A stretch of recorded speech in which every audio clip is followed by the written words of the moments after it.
नमस्कार विद्यार्थी मित्रांनो, मानवी हक्क ह्युमन राईट 1 या क्रेडिट कोर्समध्ये सर्व पदव्युत्तर वर्षाच्या प्रथम वर्षाच्या PG फर्स्ट इयरच्या सर्व विद्यार्थ्यांचं हार्दिक स्वागत. आपण मागील ऑनलाईन लेक्चरच्या माध्यमातून राष्ट्रीय मानव हक्क संरक्षण कायदा 1993 याविषयी माहिती ही बघितली आणि यामध्ये सेक्शन 3 नुसार कशा प्रकारे राष्ट्रीय मानव हक्क आयोगाची स्थापना ही केल्या जाते याविषयीची सविस्तर माहिती ही आपण मागच्या लेक्चरमध्ये ही अभ्यासलेली आहे. भारतातील मानव हक्क संरक्षण कायदा 1993 या ह्युमन राईट ॲक्ट 1993 नुसार राष्ट्रीय मानव हक्क आयोग असेल, राज्य मानव हक्क आयोग असेल, जो की सेक्शन 21 नुसार त्याची स्थापना केली जाते आणि सेक्शन 30 नुसार ह्युमन राईट कोर्ट जे काही आहे ते प्रत्येक जिल्हा स्तरावरती स्थापन केलं जात असतं. तर त्याविषयीची जी काही माहिती आहे तर नॅशनल ह्युमन राईट कमिशन हे आपण मागच्या लेक्चरमध्ये अभ्यासण्याचा प्रयत्न हा केलेला आहे. त्यानंतर आजच्या या तासाच्या माध्यमातून आपण जो दुसरा अतिशय महत्त्वाचा घटक किंवा दुसरा स्तर जो काही आहे की जो या 1993च्या कायद्यानुसार ज्याची स्थापना तिथे केली जाते आणि सेक्शन 21 नुसार उपकलम 21 नुसार प्रत्येक राज्यासाठी त्या प्रत्येक राज्यांचा राज्यस्तरीय राज्य मानव हक्क आयोगाची स्थापना तिथे केल्या जात असल्याचं आपलं दिसतं. आणि हा स्टेट ह्युमन राईट कमिशन जो काही आहे तर तो त्याविषयीची माहिती आजच्या या तासामध्ये आपण अभ्यासण्याचा प्रयत्न हा करणार आहोत. काल आपण राष्ट्रीय मानव अधिकार संरक्षण कायदा 1993 हा बघितलेला आहे. त्यानंतर राष्ट्रीय मानव हक्क आयोग याविषयीची त्याची रचना असेल, त्याची नियुक्ती असेल, त्याचा कालावधी असेल, त्यानंतर त्या सदस्यांची बडतर्फी असेल आणि प्रशासकीय त्याचे अधिकारी आणि कर्मचारी वर्ग असेल आणि मानव हक्क आयोगाचे अधिकार आणि त्याचे कार्य जे काही असेल तर याविषयीची डिटेल माहिती आपण कालच्या लेक्चरमध्ये इथे अभ्यासलेली आहे.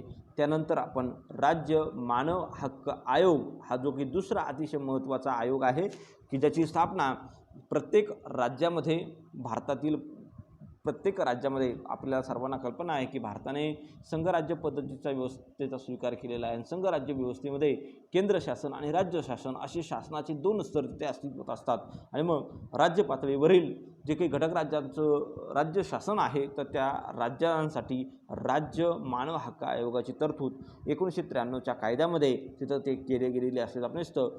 या 1993च्या कायद्यातील सेक्शन 21 जे काही आहे उपकलम 21 जे काही आहे तर त्यामध्ये असं स्पष्ट तरतूद करण्यात आलेली आहे की प्रत्येक घटक राज्यासाठी प्रत्येक राज्यासाठी त्या राज्याचा राज्य मानव हक्क आयोग असेल त्याला स्टेट ह्युमन राईट कमिशन असं त्याला म्हटलं जाईल आणि त्याविषयीची जी काही माहिती आहे तर ती आपण आजच्या या व्हिडिओच्या माध्यमातून अभ्यासण्याचा प्रयत्न हा इथे करणार आहोत.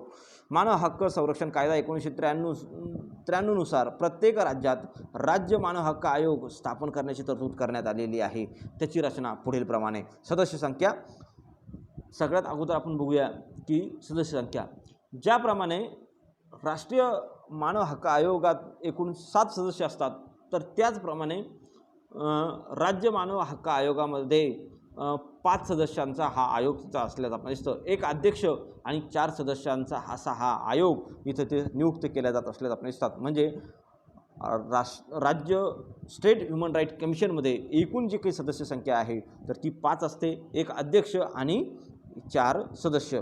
राज्य मानव हक्क आयोगात एकूण 5 सदस्य असतात. त्यात एक अध्यक्ष असून इतर 4 आयोगाचे सदस्य म्हणून तिथं काम करत असल्याचं आपल्याला दिसतात.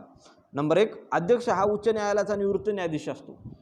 अध्यक्ष जो काही आहे हा राज्य मानव हक्क आयोगाचा जो काही अध्यक्ष आहे नॅशनल स्टेट ह्युमन राईट कमिशनचा जो काही चेअरमन आहे किंवा प्रेसिडेंट आहे तर तो उच्च न्यायालयाचा निवृत्त न्यायाधीश जो काही असेल तर त्याला इथे या राज्य मानव अधिकार आयोगाच्या अध्यक्षपदाची नियुक्ती तिथं केली जात असल्याचं आपण दिसतं. त्याचबरोबर उच्च न्यायालयाच्या पदावर असलेला किंवा निवृत्त न्यायाधीश असलेला असा एक न्यायाधीशसुद्धा इथे काय आहे तर तो सदस्य म्हणून तिथं काम पाहत असल्याचं आपण दिसतं.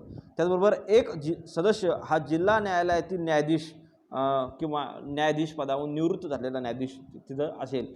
म्हणजे तिसरा जो काही सदस्य आहे तर तो जिल्हा न्यायालयाचा न्यायाधीश किंवा न्यायाधीश या पदावरून तो निवृत्त झालेला जो काही न्यायाधीश असेल तर त्याला राज्य मानव हक्क आयोगाच्या सदस्यपदाची नियुक्ती तिथं केली जात असल्याचं आपण दिसतं. याचबरोबर 2 सदस्य हे मानव हक्कासंबंधीचे ज्ञान असणारे व त्या क्षेत्रात अनुभव असणाऱ्या व्यक्ती अशा 2 सदस्यांची नियुक्ती इथे मानव अधिकार आयोगाच्या सदस्यपदी तिथे केल्या जात असल्याचं आपणास दिसतं. यांची नियुक्ती कशा पद्धती होते? अध्यक्ष आणि सदस्यांची नियुक्ती राज्यपाल तिथं करत असल्याचं आपल्याला दिसतात. घटक राज्याचे जे की राज्यपाल आहे तर ते स्वतःच्या सहीने आणि शिक्क्याने राज्य मानव अधिकार आयोगाचे अध्यक्ष आणि सदस्यांची नियुक्ती तिथं करत असतात. ही नियुक्ती करत असताना राज्यपाल एक जी काही शिफारस समिती असेल तर त्या शिफारस समितीने केलेल्या नावावरून जे शिफारशी जी काही नावं शिफारस समितीने केलेली असतील तर त्या सदस्यांची आणि अध्यक्षाची निवड तिथं करण्याचं काम स्वतःच्या स्वाक्षरीने आणि शिक्क्याने राज्यपाल तिथं करत असल्याचं आपल्याला दिसतात. ही जी काही शिफारस समिती आहे तर या शिफारस समितीमध्ये राज्याचे मुख्यमंत्री या शिफारस समितीचे अध्यक्ष असतात आणि त्यांच्या अध्यक्षतेखाली ही समिती तिथं गठीत केली जात असल्याचं आपण दिसतं.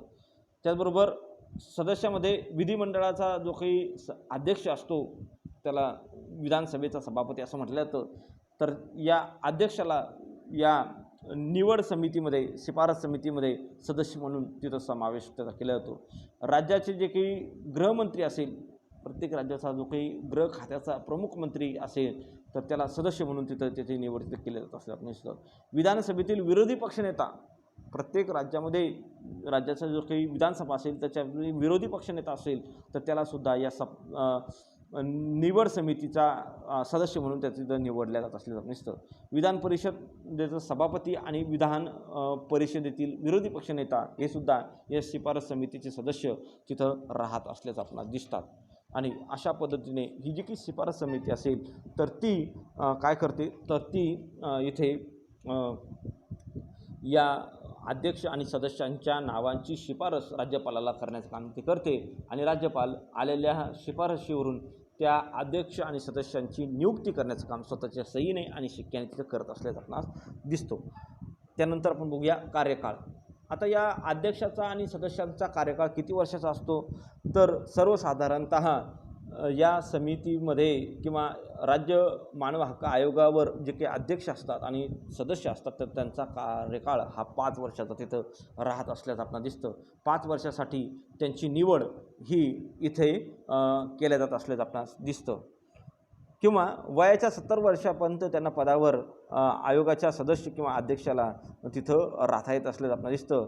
निवृत्तीनंतर राज्य शासनाच्या किंवा केंद्र शासनाच्या नियंत्रणाखाली कोणतेही त्यांना काम किंवा कोणतेही पद त्यांना धारण करता येत नसल्याचं आपल्याला दिसतं. राज्य मानव हक्क आयोगाचा अध्यक्ष आणि सदस्यांना बडतर्फ करण्याची पद्धत ही राष्ट्रीय मानव हक्क आयोगाप्रमाणेच तिथं करण्यात आलेली असल्याचं आपल्याला दिसतं. आपल्या सर्वांना कल्पना आहे की राष्ट्रपती जे की आहे तर ते नॅशनल ह्युमन राईट कमिशनचे जे काही अध्यक्ष असतात आणि सदस्य असतात तर त्यांना तिथे सर्वोच्च न्यायालयाच्या सरन्यायाधीशांशी सल्लामसलत करून त्यांना पदावरून दूर करू शकतात, त्यांना बडतर्फ करू शकतात.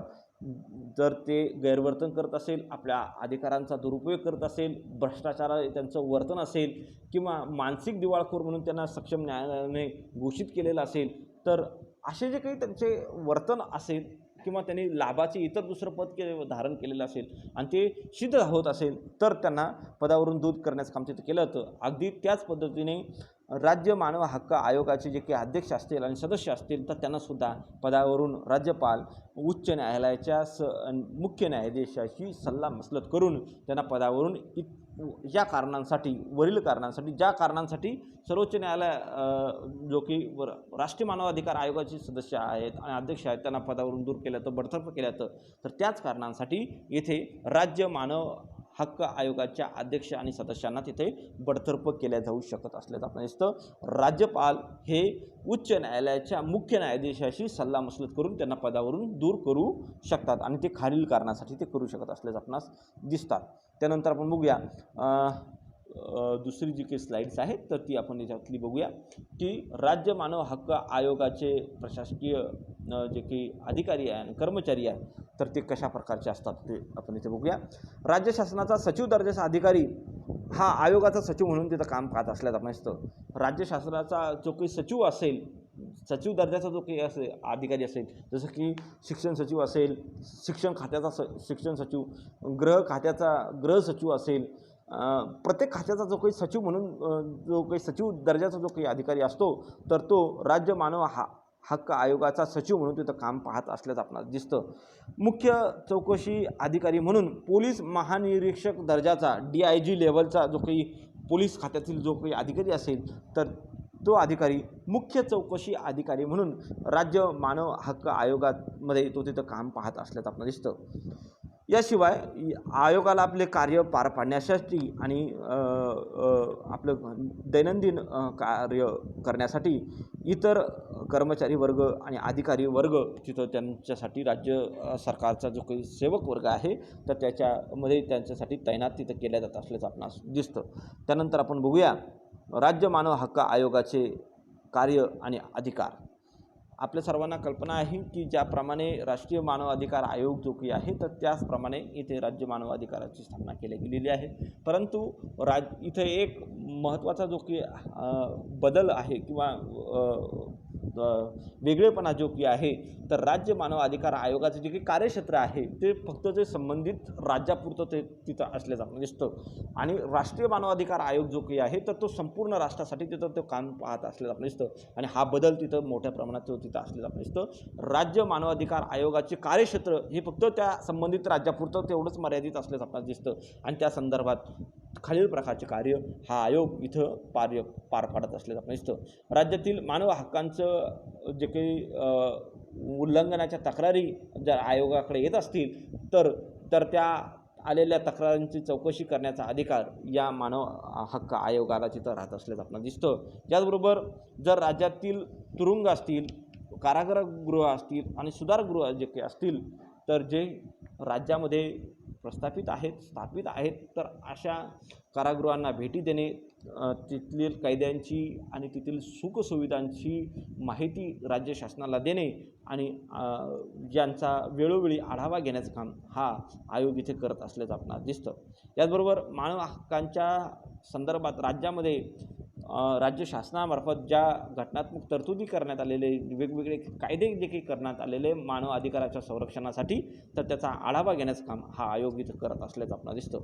त्याचबरोबर मानव हक्कांचा दुरुपयोग करून घेणारे जे काही घटक आहेत ज्यामध्ये नक्षलवादी असतील, फुटीरतावादी गट असतील, दहशतवादी गट असतील तर त्यांच्याबाबत त्यांना कशा प्रकारे या मानव अधिकारांचा दुरुपयोग करता येणार नाही, त्याचा उपयोग त्यांच्या कार्यासाठी करून घेता येणार नाही यासाठी विविध उपाययोजना सुचवण्याचं कामसुद्धा हा आयोग इथं करत असल्याचं आपल्याला दिसतं.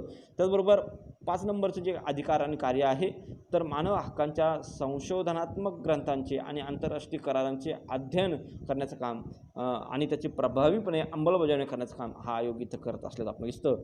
त्याचबरोबर संस्थांना वेगवेगळ्या प्रकारच्या NGOज असतील, सामाजिक संस्था असतील, याचबरोबर शासकीय संस्था असतील आणि बिगर शासकीय संस्था असतील तर त्यांना मानव अधिकार क्षेत्रामध्ये ज्या काही कार्य करत असतील तर त्यांना प्रोत्साहन देणे, त्यांना अनुदान देणे आणि त्यांच्यामार्फत मानव अधिकारांचं हक्कांचं प्रचार आणि प्रसार करण्याचं काम करणं हे काम इथं हा आयोग इथं मोठ्या प्रमाणात करत असल्याचं आपल्याला दिसतं. आणि याचबरोबर या आयोगाला मानव अधिकार हक्क आयोगाला चौकशी करण्याचा अधिकार इथे मोठ्या प्रमाणात राहत असल्याचं आपल्याला दिसून येतं. मानव अधिकारांच्या उल्लंघनाच्या संदर्भात ज्या काही तक्रारी यांच्याकडे येत असतील तर त्याच्या चौकशी करण्याचा अधिकार या आयोगाला निश्चित मोठ्या प्रमाणात इथं राहत असल्याचं आपल्याला दिसतं. त्याचबरोबर हा जो काही आयोग आहे तर हा आयोग एक आपला जो काही वार्षिक अहवाल आहे, तर हा वार्षिक अहवाल राज्य मानव हक्क आयोग आपला वार्षिक अहवाल राज्य शासनाला दरवर्षी सादर करण्याचं काम तिथं करत असल्याचं आपल्याला दिसतं. आणि त्या अहवालाद्वारे राज्यामधील मानव अधिकारांची स्थिती कशा प्रकारची आहे, मानव अधिकारांचं कशा प्रकारे संवर्धन आणि संरक्षण ते तिथं केलं जात आहे, तर हे वार्षिक अहवालामधून हा राज्य मानव हक्क आयोग तिथे मांडण्याचं काम तिथं केलं जात असल्याचं आपल्याला दिसतं. आणि अशा पद्धतीने प्रत्येक राज्यासाठी हा राज्य मानव अधिकार आयोग तिथं तो कार्य करत असल्याचं आपल्याला दिसतं. हा राज्य मानव अधिकार राष्ट्रीय मानव अधिकार संरक्षण कायदा 1993च्या सेक्शन 21 नुसार त्याची स्थापना केली जाते. आणि प्रत्येक राज्यामध्ये हा जो काही आयोग आहे, तर तो आपलं कार्य तिथं पार पाडत असल्याचं आपणास दिसतं. त्यानंतर पुढचा जो काही पॉईंट आपण इथे अभ्यासणार आहोत, तर आपण राष्ट्रीय मानव हक्क संरक्षण आणि संवर्धन कायदा 1993 जो काही आहे, तर त्यामध्ये सेक्शन 30 जे काही आहे, तर त्यामध्ये मानव अधिकारांच्या संरक्षणासाठी जी काही त्रिस्तरीय रचना या कायद्यानुसार जी काही प्रस्थापित करण्यात आलेली आहे, तर त्यातील मानव हक्क न्यायालय हे जे काही आहे, हा तिसरा मुद्दा. प्रत्येक जिल्हा स्तरावरती इथे मानव हक्क न्यायालयाची स्थापना तिथे केल्या गेलेली असं आपल्याला दिसतं. आणि म्हणून आपण आता हा तिसरा जो काही घटक आहे, तर तो इथे अभ्यासण्याचा प्रयत्न इथे करणार आहोत. मानव हक्क न्यायालय, ह्युमन राईट कोर्ट जे काही आहे, तर ते इथे आपण अभ्यासण्याचा प्रयत्न करणार आहोत. मानव हक्क संरक्षण कायदा 1993 नुसार प्रत्येक जिल्ह्यात मानव हक्क न्यायालय स्थापन केलेले असल्याचं आपल्याला दिसतं. या न्यायालयाची स्थापना ही राज्याच्या उच्च न्यायालयाच्या सहमतीने तिथं करता येत असल्याचं आपण दिसतं. प्रत्येक राज्याचं उच्च न्यायालय, जसं की महाराष्ट्र राज्याचं मुंबई उच्च न्यायालय जे काही आहे, तर त्याच्या सहमतीने प्रत्येक जिल्हा स्तरावरती हे जे काही मानव हक्क न्यायालय जे काही आहे, तर ते तिथं स्थापन केलं जात असल्याचं आपल्याला दिसतं. त्यानंतर आपण बघूया विशेष सरकारी वकील. या जिल्हा न्यायालयामध्ये विशेष सरकारी वकिलाची तरतूद राज्य शासनाकडून तिथे केले जात असल्याचं आपल्याला दिसतं. राज्य शासनाकडून प्रत्येक मानव हक्क न्यायालयासाठी एक सरकारी वकील तिथं नियुक्त केला जातो. 7 वर्षापर्यंत वकिली केलेले असणाऱ्या व व्यक्तीची विशेष सरकारी वकील म्हणून तिथं नियुक्ती केली जाते. मानव हक्कांचे उल्लंघन करणाऱ्या अपराधांची चौकशी वेगाने होण्यासाठी या न्यायालयाची स्थापना तिथं करता येत असल्याचं आपल्याला दिसतं. प्रत्येक जिल्हा स्तरावरती एक मानव हक्क न्यायालयाची स्थापना तिथे केली जाते. ह्युमन राईट कोर्ट असं त्याला म्हटलं जातं. आणि या न्यायालयामध्ये एक सरकारी वकील ज्या व्यक्तीची वकिली म्हणून 7 वर्षपेक्षा जास्त सर्व्हिस किंवा सेवा त्याने केलेली असेल, तर अशा विशेष सरकारी वकिलाची नियुक्ती हा प्रत्येक राज्य शासनाकडून तिथं केलं जात असल्याचं आपल्याला दिसतं. आणि मग मानवी हक्कांचं जे काही उल्लंघन करणारे जे काही अपराध असतील, तर त्याची चौकशी ही जलद गतीने व्हावी, लवकरात लवकर व्हावी, तर त्यासाठी या न्यायालयाची स्थापना तिथं केल्या जात असल्याचं आपणास दिसून येतं. आता हे जे काही आपण नॅशनल ह्युमन राईट कमिशन बघितलं, त्याचबरोबर राज्य मानव हक्क आयोग आपण जे काही बघितला, तर यांना अर्थसहाय्य पुरवण्याचं काम, त्यांना अनुदान देण्याचं काम कोणाकडून होतं, तर ते सुद्धा या आयोगाची जी काही अर्थव्यवस्था आहे, तर याचं सुद्धा आपण थोडक्यात आढावा इथे घेण्याचा प्रयत्न इथे करणार आहोत. केंद्र सरकारकडून अनुदान. राष्ट्रीय मानव हक्क आयोगास आपल्या कार्याच्या खर्चासाठी लागणारा पैसा केंद्र सरकारकडून तिथं उपलब्ध करून दिला जात असलं आपण असतं. नॅशनल ह्युमन राईट कमिशन जे काही आहे, राष्ट्रीय मानवाधिकार आयोग जो काही आहे, तर त्यासाठी लागणारा जो काही पैसा आहे, ज्यासाठी लागणारा खर्चासाठी, त्याचं दैनंदिन कार्य पार पाडण्यासाठी जो काही पैसा जो काही लागतो, तर तो सर्व पैसा केंद्र शासनाकडून तिथं पुरवल्या जात असल्याचं आपणास दिसतं. म्हणजे नॅशनल ह्युमन राईट कमिशनसाठी सेंट्रल गव्हर्नमेंट जे काही आहे, तर हा सगळा पैसा अर्थव्यवस्था खर्च करण्याचं काम, पैसा पुरवण्याचं काम तिथं केलं जात असल्याचं आपल्याला दिसतं. दुसरं, राज्य मानव हक्क आयोग जो काही आहे, तर या राज्य मानव हक्क आयोगासाठी प्रत्येक राज्य सरकार जे काही आहे, तर ते आपलं दैनंदिन कार्य पार पाडण्यासाठी या आयोगाला तिथे पैसा उपलब्ध करून देण्याचं काम तिथं राज्य शासन तिथं करत असल्याचं आपणास दिसून येतं. म्हणजे स्टेट ह्युमन राईट कमिशनला स्टेट गव्हर्नमेंट हे फंडिंग करण्याचं काम तिथं मोठ्या प्रमाणात करत असल्याचं आपणास दिसतं. हा महत्त्वाचा घटक, हा अतिशय महत्त्वाचा घटक आहे. राज्य मानव हक्क आयोगाला राज्य सरकार तिथं फंडिंग करत असतं. केंद्र सरकारला केंद्रीय राष्ट्रीय मानव अधिकार आयोग जो काही आहे तर त्याला केंद्र सरकार फंडिंग करत असल्याचं आपणास दिसतं. त्यानंतर लोकलेखा आणि लेखापरीक्षण यांचं जे काही ऑडिट आहे तर हे ऑडिटसुद्धा वेगवेगळ्या एजन्सींकडून तिथं पार पाडले जात असल्याचं आपल्याला दिसतं. राष्ट्रीय मानव अधिकार हक्क आयोगाचे जे काही लेखे आहे किंवा लेखापरीक्षण आहे तर ते राष्ट्रीय मानव हक्क आयोग आपल्या खर्चाचे लेखे योग्य त्या पद्धतीने ठेवून भारत सरकारचे नियंत्रक आणि महालेखा परीक्षक यांच्या सल्ल्याने लेख विविध करतील व त्यांना सांगितलेल्या कालावधीत लेखापरीक्षण ते तिथं करून घेत असल्याचं आपल्याला दिसतात. लेखापरीक्षणात करण्यात आलेला खर्च हा आयोगाने नियंत्रक व महालेखा परीक्षक यांना द्यावायचा असतो. तसेच नियंत्रक व महालेखा परीक्षक आयोगाच्या खर्चासंबंधित पुस्तके, लेखापावत्या, दस्तावेज, कागदपत्रे तिथे तपासू शकतात, त्याची मागणी करू शकतात. आयोग कोणत्याही कार्यालयाची तपासणी तिथं करू शकत असल्याचं आपल्याला दिसून येतं. आणि म्हणून जसं की राष्ट्रीय मानव अधिकार आयोगाचं जो काही लेखापरीक्षण करण्याचं काम जे काही आहे तर भारताचे नियंत्रक आणि महालेखा परीक्षक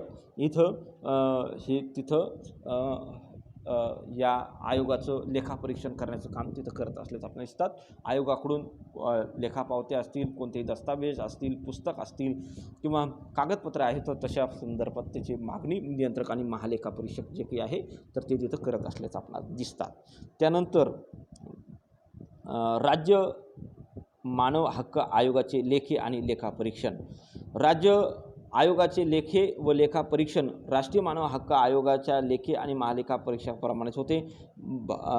राज्याचे जे काही नियंत्रक आणि महालेखा परीक्षक असतात तर ते राज्याच्या आयोगाचे लेखे आणि लेखापरीक्षणाचा वार्षिक अहवाल दरवर्षी तिथे राज्य शासनाला सादर करतात आणि राज्य शासन जे काही आहे तर ते राज्याच्या विधिमंडळासमोर इथे त्यांचं लेखापरीक्षणाचा अहवाल तिथं सादर केला जात असल्याचं आपल्याला दिसतं. आणि म्हणून अशाच पद्धतीने इथे सुद्धा राज्यांच्या राज्य मानव हक्क आयोगांच्या लेखापरीक्षण नियंत्रक आणि महालेखा परीक्षक जे काही आहे तर त्यांच्या माध्यमातून ते तिथं पार पाडल्या जात असल्याचं आपल्याला दिसतं. आणि अशा पद्धतीने आपण हा जो काही मानव हक्क संरक्षण कायदा 1993 जो काही आहे तर या मानव हक्क संरक्षण कायद्यातील ज्या त्रिस्तरीय रचना भारतातील मानव हक्काच्या संरक्षणासाठी निर्माण करण्यात आलेली आहे, तिची निर्मिती करण्यात आलेली आहे. राष्ट्रीय मानव अधिकार संरक्षण कायदा त्यानुसार इथे राष्ट्रीय मानव हक्क आयोग, national human right commission section 3 यामध्ये एकूण 7 सदस्य असतात आणि त्याच्याविषयीची डिटेल माहिती आपण इथे बघितलेली आहे. त्यानंतर भारतीय मानव हक्क संरक्षण कायदा 1993 याच्या सेक्शन 21नुसार प्रत्येक राज्यासाठी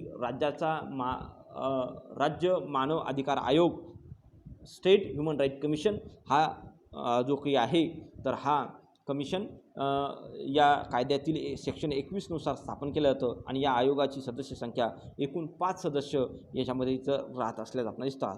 आणि या भारतीय मानव हक्क संरक्षण कायदा 1993 यातील सेक्शन 30 जो काही आहे, सेक्शन 30 जो काही आहे तर प्रत्येक जिल्हा स्तरावरती जिल्हा न्यायालय, मानव हक्क न्यायालय, ह्युमन राईट कोर्ट हे जे काही आहे हे तिथे सेक्शन 30नुसार जिल्हा स्तरावरती तिथं स्थापन केल्या जात असल्याचं आपल्याला दिसतं. अशा पद्धतीने मानव अधिकार संरक्षणाची जी की यंत्रणा आहे भारतामधील तर ती यंत्रणा आपण इथे आजच्या या व्हिडिओच्या माध्यमातून, आजच्या या तासाच्या माध्यमातून अभ्यासण्याचा प्रयत्न इथे आपण हे केलेला आहे. आणि पुढच्या तासामध्ये, पुढच्या लेक्चरमध्ये जे काही आहे तर ते आपण मूलभूत अधिकारातील जो की आर्टिकल 32 आहे त्याला घटनात्मक उपाययोजनांचा अधिकार जो काही आहे तर त्या अधिकारांच्या माध्यमातून भारतातील सुप्रीम कोर्ट जे की आहे किंवा उच्च न्यायालय जे की आहे जे कलम 226 नुसार मानव अधिकारांचं उल्लंघन होत असेल, मानव अधिकारांचं हनन होत असेल, तर त्यांच्या संरक्षणासाठी हे जे की न्यायालय आहे, हे जे की कोर्ट आहे, तर हे कशा पद्धतीने मानव अधिकारांचं संरक्षणाचं आणि संवर्धनाचं ते काम ते या संवैधानिक उपाययोजनांच्या अधिकारांद्वारे मूलभूत फंडामेंटल राईट्सच्या माध्यमातून, मूलभूत अधिकारांच्या माध्यमातून मानव अधिकारांचं संरक्षण करण्याचं काम कशा पद्धतीने करतं आहे, हे आपण पुढच्या नेक्स्ट व्हिडिओमध्ये बघण्याचा प्रयत्न तिथे करणार आहोत. इथे आपला जो की फर्स्ट पॉईंट आहे, तर तो आपला इथे संपलेला आहे, की ज्यामध्ये हा जो की आहे ह्युमन राईट ॲक्ट 1993 यानुसार national human right commission, state human right commission आणि ह्युमन राईट कोर्ट जे काही आहे, तर हे तिन्ही पॉईंट आपले इथे संपलेले आहे. ऑब्जेक्टिव्हच्या दृष्टिकोनातून अतिशय महत्त्वाच्या ज्या काही गोष्टी आहे, की राष्ट्रीय मानव अधिकार संरक्षण कायदा हा कधी करण्यात आला, त्याच्यामध्ये कोणत्या कलमानुसार राष्ट्रीय मानव अधिकार आयोगाची स्थापना केली जाते, राष्ट्रीय मानव अधिकार आयोगात किती सदस्य असतात, त्यांचा कार्यकाळ किती वर्षाचा असतो, राष्ट्रीय मानव अधिकार आयोगाच्या अध्यक्ष आणि सदस्यांची नियुक्ती कोण करतो, तर हा घटक, हा कंटेंट जो काही आहे हा अतिशय महत्त्वाचा आहे, जो तुम्ही लक्षात ठेवायचा आहे. तुमचे जे काही एक्झाम्स आहेत तर ती ऑब्जेक्टिव्ह टाईपची होणार आहे आणि ऑब्जेक्टिव्ह टाईपच्या दृष्टिकोनातून, क्वेश्चन पॅटर्नच्या दृष्टिकोनातून हे जे काही घटक आहेत तर ते तुम्हाला लक्षात ठेवायचे आहेत. आणि निश्चितच आपल्याला हे जे काही कोर्स आहे तर या कोर्समधून आपल्याला 2 क्रेडिट इथे सर्व विद्यार्थ्यांना ते मिळवायचे आहेत. तर हा आपला जो की फर्स्ट पॉईंट आहे तर तो या आजच्या व्हिडिओच्या माध्यमातून आपण संपवण्याचा प्रयत्न इथे केलेला आहे. ऑब्जेक्टिव्हच्या दृष्टिकोनातून हे जे काही पॉईंट्स आहेत तर ते सर्व विद्यार्थ्यांनी तिथे लक्षात ठेवायचे आहे. त्रिस्तरीय योजना आणि हा कायदा 1993 झालेला आहे, हे तिथे आपण सर्वांनी तिथे लक्षात ठेवायचं आहे. ठीक आहे, तर आपण इथे थांबूयात. थँक्यू. आपण सर्वांनी हे व्हिडिओ जे काही आहेत तर हे गुगल क्लासरूमला पोस्ट केल्या जातील आणि त्या सर्वांनी तिथे हे ऑनलाईन व्हिडिओ जे काही आहेत तर ते तिथे ते सर्वांनी बघायचे आहेत, त्याच्यावर कॉमेंट्स या करायच्या आहेत. आपली अटेंडन्स ही कॉमेंट बॉक्समध्ये सर्वांनी तिथे ही दर्शवायची आहे. आपण इथे थांबूयात. ठीक आहे, तर थँक्यू, धन्यवाद. थँक्यू.